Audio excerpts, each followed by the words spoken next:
It's NZ365 Guy back again this week, talking to you about how to become an MVP. And this week, I want to talk about getting nominated. How do you get nominated? Now, of course, got a new shirt on. I'll give you 2 guesses where my wife works. See if you can work that one out. Anyhow, going about getting nominated is a key part of becoming an MVP.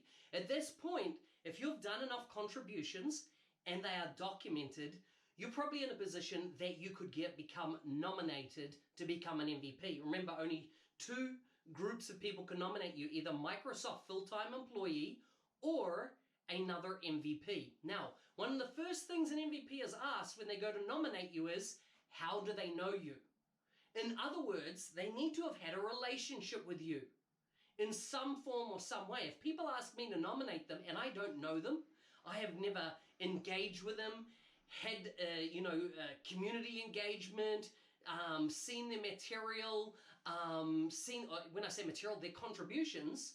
If they just ask me out of the blue, I'm going to say straight away, I'm probably not the right person to nominate you, right? Because I want to nominate somebody that I'm vouching for, right? Because now I'm putting my reputation on the line to endorse you. And so I want to make sure that we've had a relationship over the preceding months. So when I nominate you, I can do it with full faith that I know, based on what I've seen of your contributions, that you are MVP material.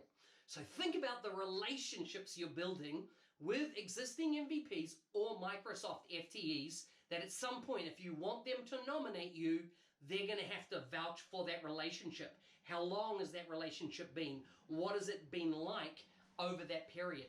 The next thing you need to have ready is your contributions, but the important thing here is documented contributions. What are the list of contributions you've made? Now, I think it's something should be at least once every 2 weeks you should be creating a contribution. That's just my kind of rule of thumb that I like to work on.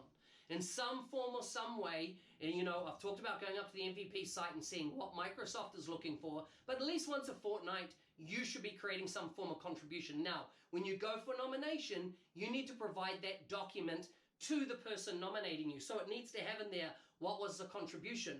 What type was it? Was it a speaking event? Was it a blog post? Was it a YouTube video? Did you mentor somebody? Kind of what was it? Did you write a book, create some code that has been used around the world?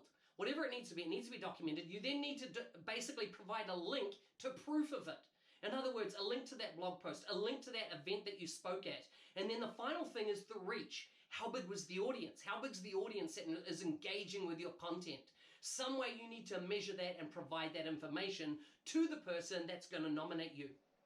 Think about this. They're going to ask you for what email address do you want to use. Make sure it's a personal email address. When I first got nominated, I used a business email address. Then I left the company. And guess what? All communications was going to that email address I had no more. So don't use a business address, use your personal address, because an MVP, if you get awarded one, is personal. It's not your company, it is you. The final thing, know your CPM, your community program lead. Who is it? Have you researched them?